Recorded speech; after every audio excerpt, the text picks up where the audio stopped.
ça me fend le cœur quand elle fait ça. C'est fou, ça me... Ouais. Mais ça se réglera. Fabienne Cara, actrice et chanteuse, est de retour à la télévision en tant que Jeanne Lorieux dans Section de recherche. À cette occasion, elle se confie en privé avec Pure People sur son rôle de mère célibataire, son rapport à la religion et ses actualités médiatiques. Ce début d'année rime avec nombreux projets pour vous. On vous retrouve par exemple chaque vendredi sur C8 dans la nouvelle émission Bienvenue au monastère. Pour quelle raison avez-vous accepté de participer à ce programme ? Bienvenue au monastère, c'est un programme très surprenant qui fait un grand succès en Angleterre. Au début, quand on m'a proposé, j'étais plutôt... D'abord, j'étais dubitative. Après, grande réflexion, j'étais plutôt sur le non. Marielle, la productrice, m'a appelée. Elle m'a beaucoup parlé et elle a réussi à me convaincre. Et j'avais eu pas mal de gens qui étaient venus vers moi par différents biais pour me proposer des soins, tout dans le un peu psychologique. Et je me suis dit, bon, ça vient de tous les côtés, là, peut-être faut que j'entende des signes, des messages. Et quel bonheur d'avoir accepté. Et j'ai vraiment, à aucun moment, je n'ai jamais regretté. Quel est votre rapport à la spiritualité ? Ça m'est venu plutôt vers l'âge de 20 ans quand je suis arrivée à Paris et que j'ai pris conscience qu'il fallait que je développe énormément mon instinct pour m'en sortir parce que je suis arrivée seule. Donc je me suis dit, il faut que je me protège, que je développe mon instinct. Donc c'est vrai que bêtement, j'ai souvent dit merci mon Dieu, même quand il m'arrivait des grosses galères, je pleurais, je levais les yeux au ciel, je disais merci pour m'endurcir, pour grandir. Je crois beaucoup aux énergies, je crois beaucoup à ce qu'on donne, ce qu'on reçoit, au boomerang de la vie. Voilà, après, j'ai pas été, je suis juste baptisée, j'ai pas été élevée, j'ai pas fait la communion, etc. Mes passages à l'église se résumaient au mariage, aux enterrements et aux visites quand on visite une ville, voilà.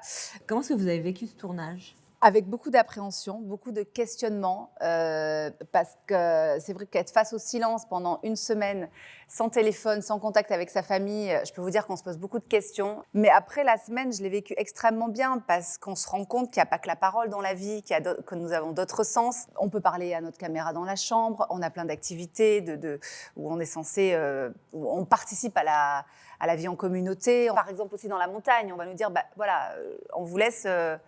seul, assis, pendant, je ne sais pas, c'est très long, on n'a pas la notion du temps. Et en fait, le silence est là pour laisser la place à Dieu de venir nous parler, de nous rencontrer, nous aider. Et comment vous avez vécu justement cette coupure avec vos proches et surtout votre fille Céleste ? Très difficilement, mais au final, on nous dit bien au début, laissez vos problèmes et vos proches à Dieu. Confiez vos problèmes à Dieu et on s'en occupe et vous les retrouverez dans une semaine. C'est bon, après, les proches, on les retrouve, les problèmes aussi, mais par contre, ils se résolvent assez rapidement après, bizarrement. Il se passe quelque chose quand même. Hein. Donc oui, après Céleste, elle était avec ma sœur, ma maman, sa cousine, je ne l'ai pas laissée à une nounou qu'elle ne connaît pas. Je l'ai laissée dans un cocon. Et qu'est-ce qui était le plus difficile, hormis la coupure avec l'extérieur, dans cette aventure ? Rien n'a été difficile à part ça. Moi, je suis issue de l'hôtellerie-restauration, donc le service, le partage, le don, voilà, c'est quelque chose qui est en moi. Donc, j'ai beaucoup aimé. On est ensemble, on est dans le silence, mais on est ensemble. Donc, on sent cet amour, on sent cette fraternité. Pendant une semaine, on a le droit de ne penser qu'à nous. Là, on n'a aucune interférence qui va venir arrêter le fait de s'occuper de soi. Et au contraire, on y va assez loin. C'est-à-dire que ces entretiens, pendant une demi-heure qu'on a par jour, je ne sais pas pourquoi, elle arrive à nous... Parce que d'un coup, on se met à pleurer, on a tous pleuré. Tu te mets à poil, j'ai envie de te dire. La question qui m'a beaucoup choquée, qui m'a beaucoup marquée, c'était quelle est la personne qui vous aime le plus ?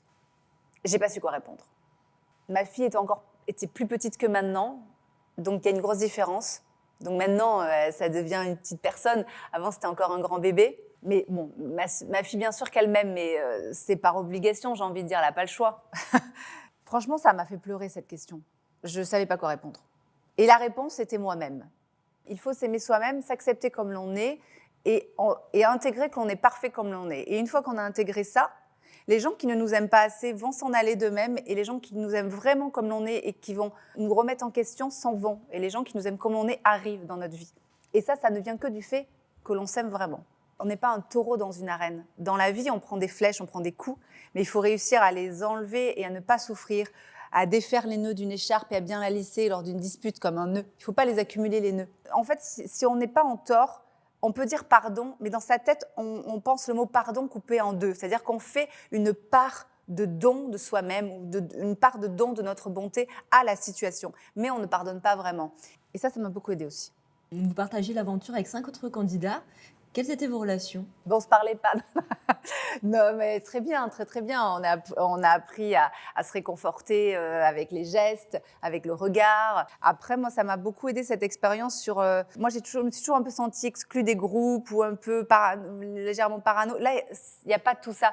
On se dit pas, ah ben tiens, le soir quand il rentre dans sa chambre, il va appeler son mec, parler sur moi. Enfin, j'exagère, mais il n'y a pas de téléphone, on parle pas.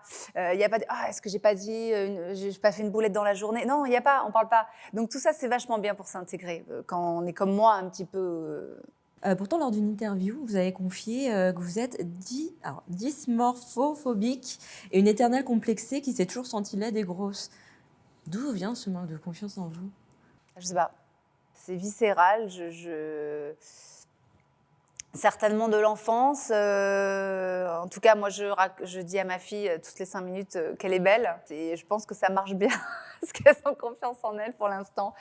Oui, je pense que ça vient peut-être d'un manque comme ça. Mais après, des fois, je le vois sur des photos. Je fais « Ah, j'étais un peu mince à cette époque-là, un peu maigre. » Mais dans mon cœur, je sais pas, je me sens toujours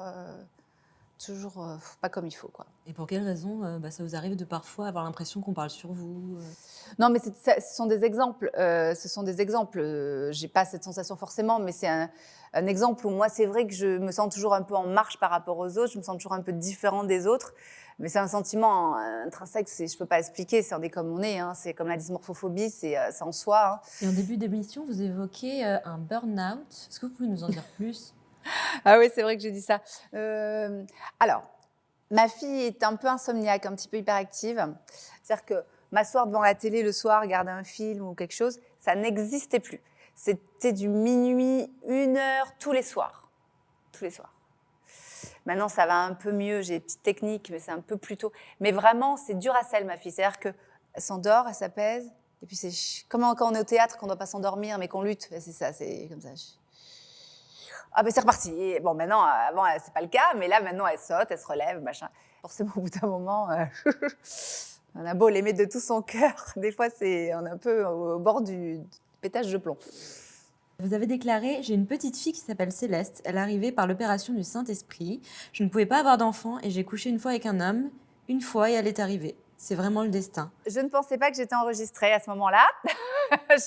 Voilà. Mais c'est la vérité, donc c'est pas grave, on assume, c'est la vie. En tout cas, oui, bien sûr, c'est une intervention divine parce que quand on pense pas avoir d'enfant et qu'on fait rien pour, et que ça arrive dans des circonstances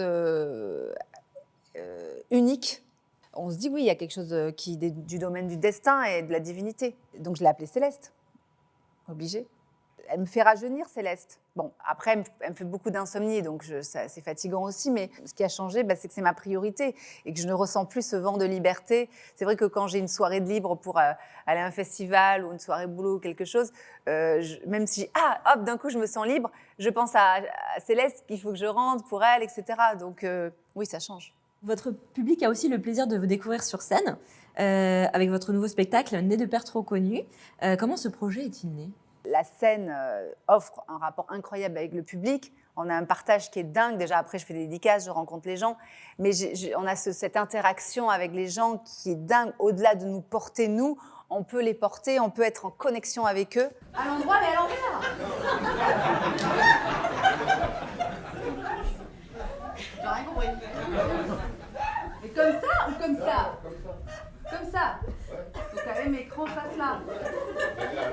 Oui, mais bon, on y voit quand même. Puis voilà, il suffisait juste que j'arrive à trouver le temps d'écrire. Et c'est pour ça que je m'étais fixé 2 dates en septembre 2023 pour m'obliger à écrire. C'est vrai que j'ai vécu un été de dingue pour réussir à clore cette écriture. Mais je me suis challengée. Du coup, j'ai fini d'écrire, je l'ai joué, c'est chouette, ça a plu au public.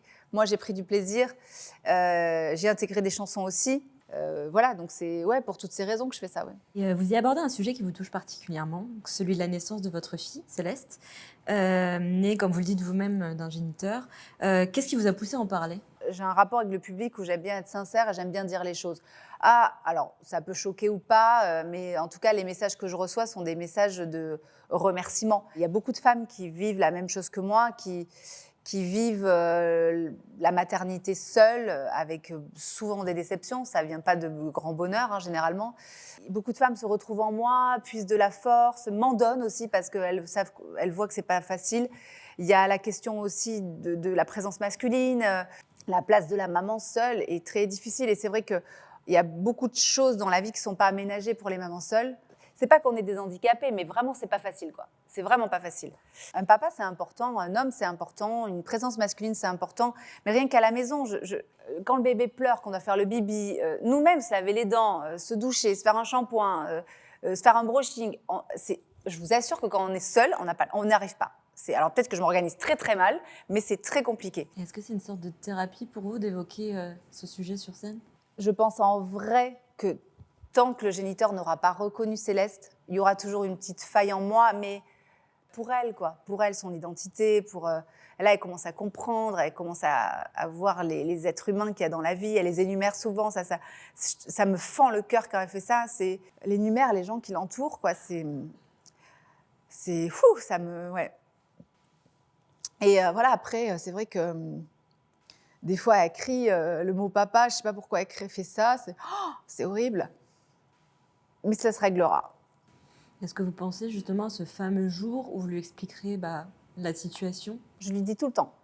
Depuis qu'elle est bébé, je lui explique, je lui montre, je lui dis tout bêtement, dans la vie, pour fabriquer un enfant, il y a celui qui fabrique et celui qui aime et qui élève. C'est pas parfois la même personne, parfois c'est pas la même personne. Et est-ce que vous pensez que son identité sera dévoilée un jour ?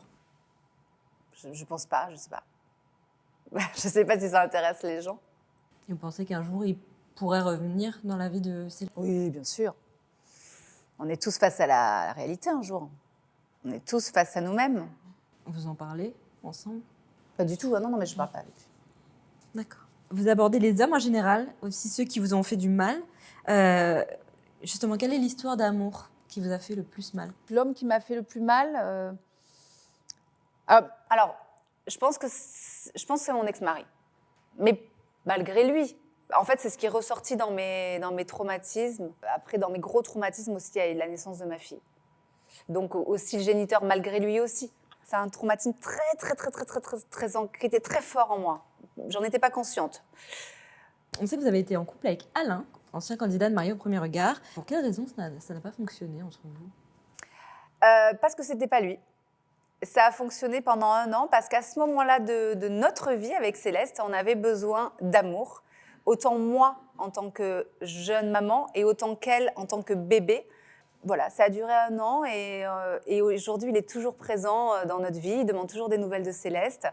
Donc ce n'est pas une erreur, c'est juste un chemin de vie. Tous ces hommes, même s'il y en a peut-être plus que certains qui se rencontrent à 20 ans et qui durent l'amour dure toute la vie, moi, ça n'a pas été mon chemin.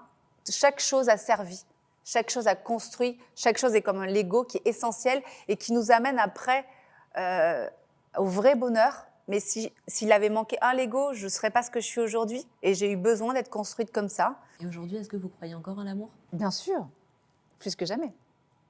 L'avez-vous retrouvé aujourd'hui ? Tout va très très bien. Et comme je vous ai dit, le véritable amour, c'est quand on ne nous remet pas en question et quand on nous aime comme l'on est. Pensez-vous que le fait d'être maman célibataire, ça peut être un frein pour trouver l'amour ? Si pour nous, ce n'est pas un frein, ce n'est pas un frein. Un enfant, si on lui explique, qu'on lui dit les choses et que nous, on est un rock et que nous, on n'est que dans l'amour, pour moi, il n'y a pas de problème. Le 1er février, les téléspectateurs de TF1 pourront vous retrouver de nouveau dans la peau de Jeanne Lorieux, dans Section de recherche. La fin de la série avait été annoncée. Elle revient pourtant à l'antenne. Qu'est-ce qui s'est passé en coulisses ? Alors, pas grand-chose. La série s'est arrêtée sous forme de série parce que c'est vrai que ça faisait 14 ans que ça existait. Il y avait toujours de très, très bonnes audiences, mais je pense que voilà, comme tout, des fois, on a envie que ça s'arrête. Non, mais je pense qu'au final, TF1 s'est dit que c'était un programme auquel les gens étaient attachés. En fait, on avait fait un premier unitaire qui était censé clore la série. Et après, ça a continué au final en unitaire. Donc, je n'ai pas été vraiment surprise. C'est reparti au bon moment pour moi. J'adore cette série, je me sens super bien avec Xavier, Franck, tout ça. Félicité, Aurélie, ça se passe très très bien. J'aime toujours les équipes, les productions qui sont dessus sont toujours très contentes d'être là. Je me suis toujours sentie comme un poisson dans l'eau dans cette série, donc non, je me sens très bien. Bien sûr, j'ai pas hésité. Avant de vous mettre dans la peau de Jeanne Lorieux, vous étiez notamment connue pour avoir incarné Samia Nasri dans Plus belle la vie. Pour quelle raison avez-vous pris la décision de partir ? Alors, ce n'est pas moi qui ai pris la décision, c'est mon corps. Ça paraît bizarre, mais je m'écoute beaucoup. Donc, au bout de 15 ans, c'est vrai que j'ai ressenti en moi assez clairement ce besoin de reprendre un petit peu ma vie, parce que en ayant la chance d'énormément travailler, le temps s'arrête un petit peu. Et oui, donc une quotidienne, c'est très prenant, c'est très fatigant quand on est en intrigue A, mais ça s'est super bien terminé. C'est un chemin, c'est un ressenti. Juste, j'ai assumé ce que je ressentais. La série a fait son grand retour sur TF1 le 8 janvier. Peut-on espérer un retour de Samia ? Pas du tout. Samia est décédée. Samia est enterrée. Et puis, moi, je peux plus la quotidienne. Je suis maman, et maman à Paris, une quotidienne dans le Sud, c'est pas possible. Pas possible. C'est comme une tournée, c'est pas possible. Que pensez-vous de cette nouvelle version ? J'ai trouvé ça chouette. Moi, ça m'a donné beaucoup de plaisir de revoir les acteurs. On sent que déjà, il y a des petites intrigues qui vont se passer avec les regards un peu inquiétants des méchants. Je trouve ça très malin, le switch d'un monde à l'autre avec le passé et le présent. Les décors, ils ont gardé leur âme et à la fois ils sont plus modernes. Donc, c'est très prometteur. Un hommage a été rendu à Michel Cordès et Marwan Béréni lors du premier épisode. Vous leur avez donné la réplique pendant de nombreuses années. Comment surmontez-vous le deuil ? Alors, c'est un deuil qui se fera peut-être jamais, hein, comme beaucoup de deuils. On a tellement leur sourire et leur voix qui résonnent dans la tête. Moi, Marwan, pendant un mois fort, peut-être un peu plus, j'avais l'impression qu'il était tout le temps à côté de moi, tout le temps là, je le voyais partout, je l'entendais. C'était, il n'y avait pas que moi qui avait cette sensation, hein, mais c'était, il ne quittait pas mes pensées. C'était incroyable. Je n'arrivais pas à penser à autre chose qu'à lui. C'était fou. Et ce qui est bizarre, c'est que pour les deux, c'est leur décision. Donc on ne peut qu'accepter, les accompagner et prier pour eux. Je pense que les deuils ne se feront pas.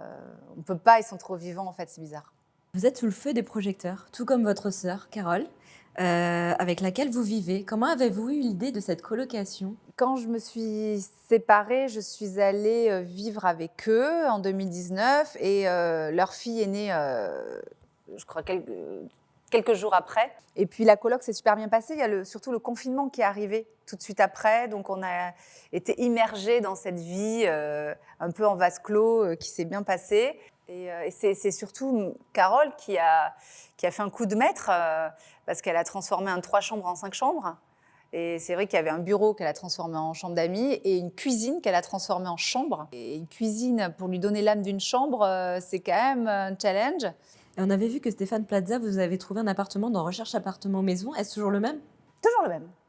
Vous pouvez nous rappeler vos critères de sélection ? Je ne sais plus ce qu'on avait comme critère. Un petit extérieur, 2 salles de bain. En fait, à la base, on aurait voulu 2 espaces de vie très distincts, mais ça, on n'a pas trouvé. Bon, après, c'est le coup de cœur. Hein.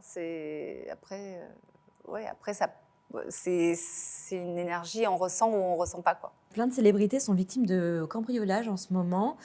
Suite à la médiatisation de votre appartement dans Recherche Appartement Maison, est-ce que cela vous effraie ? Après, nous, on n'est pas richissimes, donc je ne pense pas qu'on va attirer trop. Mais en tout cas, nous, on a toute la sécurité, on a fait tout blindé partout. On se protège, quoi. On se protège, mais c'est sûr que c'est une grande appréhension, je pense, qui hante tout le monde en ce moment. Et en parlant de Recherche Appartement Maison, est-ce que vous êtes toujours en contact avec Stéphane Plaza ? Oui, on est en contact avec beaucoup de l'équipe d'ailleurs. On a la chance, grâce aux soirées Media One, de se revoir. Et on s'entend tous très très bien avec les agents immobiliers. Et ma sœur travaille avec certains aussi. Il y a une très bonne ambiance. Est-ce que vous avez suivi un peu l'affaire qui l'ébranle en ce moment ? Oui, comme tout le monde, mais je pense que ça va mieux déjà parce qu'il y a des vérités qui ressortent. Ouais, j'ai suivi un petit peu, mais après, je pense que quand on décide de faire de quelqu'un une cible, on arrive toujours à trouver des trucs. Donc voilà, je pense que c'est quelqu'un de très gentil, de très généreux et qui dégage toujours tellement de bonne humeur. Enfin, moi, sur les tournages, je l'ai toujours vu d'une humeur formidable et c'est quelqu'un qui sait, par sa prestance et son aura, faire que tout se passe bien. Et en tout cas, voilà, c'est une très belle personne et je pense que ça va aller mieux rapidement. L'interview touche malheureusement à sa fin. Avant de se quitter, que peut-on vous souhaiter pour 2024 ? Me souhaiter, comme souhaiter à tout le monde, de l'amour au sens large. Parce que dans l'amour, il y a la tolérance, il y a le bonheur, il y a l'envie de travailler les uns avec les autres, les beaux projets qui arrivent parce qu'on est désiré, l'amour, le partage, le bien-être. L'amour au sens général. Merci beaucoup Fabienne Cara d'avoir accepté cette interview en privé. Merci à vous.